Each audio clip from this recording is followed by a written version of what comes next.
안녕하세요, 이준영 원장입니다. 네, 정규 영상으로 우리가 인사드리는 거 되게 오랜만인 것 같아요. 그죠?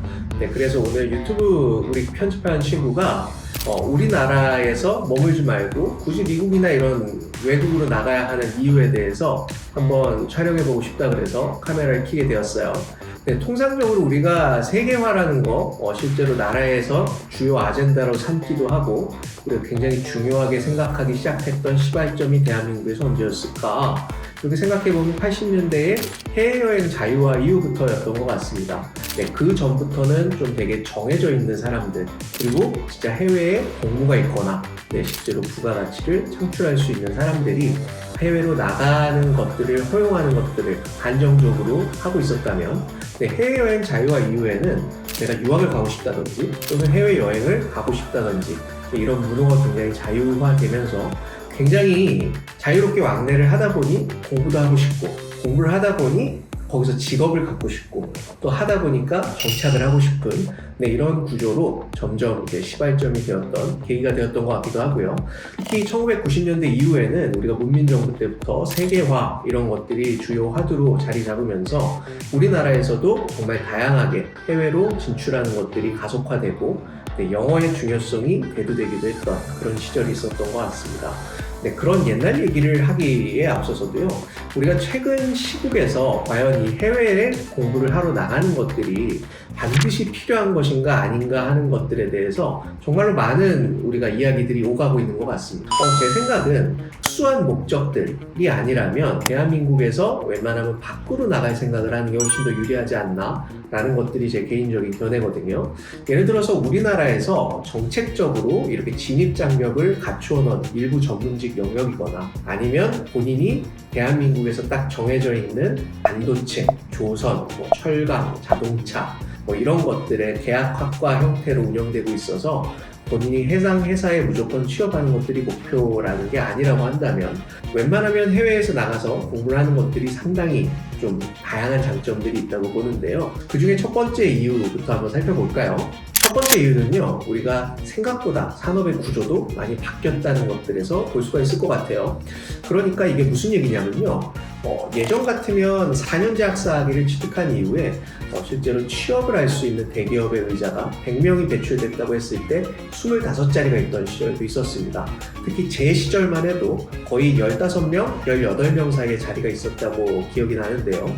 최근 같으면 그런 대기업에서 신입사원을 뽑는 수요가 굉장히 많이 줄어든 것도 우리가 고려해야 될 점이 아닌가 싶습니다. 제가 예전에 영상에서도 말씀드렸다시피 그 부분에서 가장 주요한 이유 중에 하나는 산업의 발전 속도나 페이스들이 굉장히 빨라졌다는 데 있다고 볼 수 있는데요.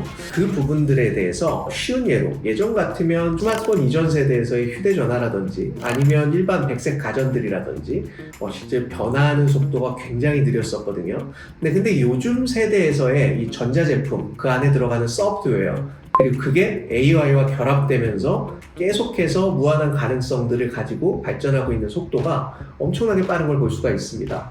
그런 측면에서 신입사원들이 바로 와서 시장에 대응하고 부가가치를 내는 것 자체가 대학을 갓 졸업한 학생들을 가르쳐서 우리가 현장에 투입하는 것 자체가 너무 늦어버리는 문제가 생기는 것 같아요.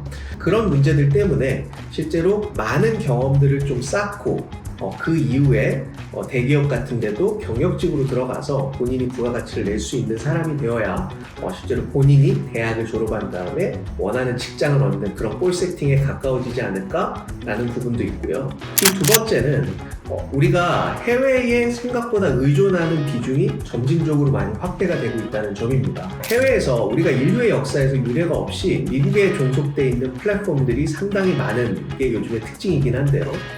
클라우드 컴퓨팅만 봐도 실제 AWS가 세계 시장의 33%를 점유를 하고 있고 전체적인 미국 회사의 클라우드 컴퓨팅 시장 점유율이 70%를 육박하고 있는 게 사실인 것 같습니다. 더 나아가서 생각해보면 우리가 이커머스 또 디지털 광고 이런 쪽에서도 거의 상당수의 점유율을 플랫폼 비즈니스가 영위를 하고 있는 부분이 상당히 크다는 걸 우리가 볼 수가 있는데요. 디지털 마케팅 같은 경우에도 거의 한 55% 이상의 디지털 마케팅을 집행할 수 있는 플랫폼이 미국 회사고요. 그리고 이커머스 같은 경우도 38% 이상의 회사들이 미국 회사에 종속돼서 운용이 되고 있다는 사실입니다. 그 얘기는 예전처럼 우리가 특장점이 있는 어떠한 기술을 갖고 있더라도 우리가 선택을 받는 입장이 될 수 있는 가능성이 크다는 것처럼 저는 느껴지는데요. 예를 들면 예전에 맥북 사례를 봐도요. 맥북 같은 경우에 예전에 인텔 칩을 쓸 때도 있었고 AMD 칩을 쓸 때도 있었지만 요즘은 이제 M1 시리즈부터는 파운드리를 통해서 자신만의 칩을 개발하고 계속해서 자신들의 프로덕트에다가 넣고 있는 걸 볼 수가 있잖아요. 그 얘기는 우리 회사의 니즈에 맞춰서 우리가 갖고 있는 강렬한 팬덤과 그리고 이걸 쓸 수밖에 없는 이 구조적인 문제들을 항상 가지고 있기 때문에 우리가 그 부분에서 필요한 것들이 있으면 꼭 이 회사가 아니더라도 다른 국가에 있는 회사에서 뭔가 소싱을 주고 하는 것들이 예전보다는 상당히 자유로워졌다는 걸 의미하는 것 같기도 합니다. 네, 그 얘기는 무슨 얘기일까요? 우리나라에서 특히 강점을 갖고 있다고 얘기하는 산업들이 굉장히 오랫동안 유지될 가능성이 생각보다 크지 않을 수도 있다라는 뜻으로 볼 수도 있을 것 같고요. 또 다른 의미는 실제로 미국에서 우리가 이런 플랫폼 비즈니스의 조력을 할 수 있는 어떤 나만의 역할들 또는 내가 이 플랫폼 비즈니스가 잘 운용이 되는 데 있어서 이 플랫폼 메인 폼팩터에서 움직이는데 아무래도 제약이 있는 마이너한 니치한 영역들에서 기회들을 찾아야 이런 취업도 어렵고 정말 계속 급변하고 있는 산업의 이런 상황에서 많은 기여들을 하고 본인만의 부가가치를 내고 자신만의 커리어에 어떤 특장점들을 살릴 수 있다라는 부분들이 요즘에 우리가 알 수 있는 시사점이잖아요.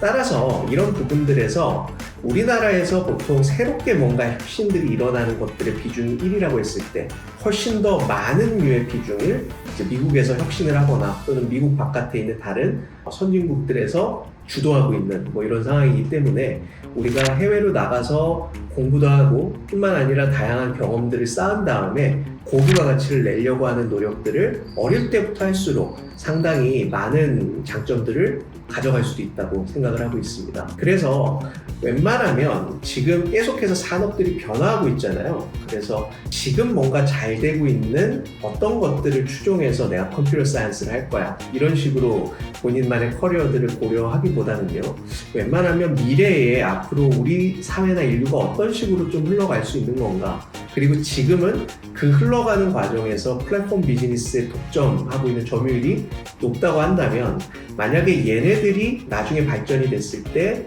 이런 니치한 영역에서 내가 기여할 수 있는 부분이 나의 관심사와 맞닿는 것이 어떤 것들이 있는가를 좀 고민을 해봐서 우리가 미국뿐만 아니라 다양한 국가들에 좀 나가서 공부도 해보고 경험도 쌓고 하는 부분들을 좀 전개를 해봤으면 좋겠습니다. 네, 오늘은요 한국에서만 이렇게 머물지 않고 왜 해외로 나가서 이렇게 공부를 해야 되는 것인지에 대해서 한번 간단하게 이야기 나눠보는 시간 가져보았습니다. 네, 오늘도 경청해 주셔서 고맙습니다.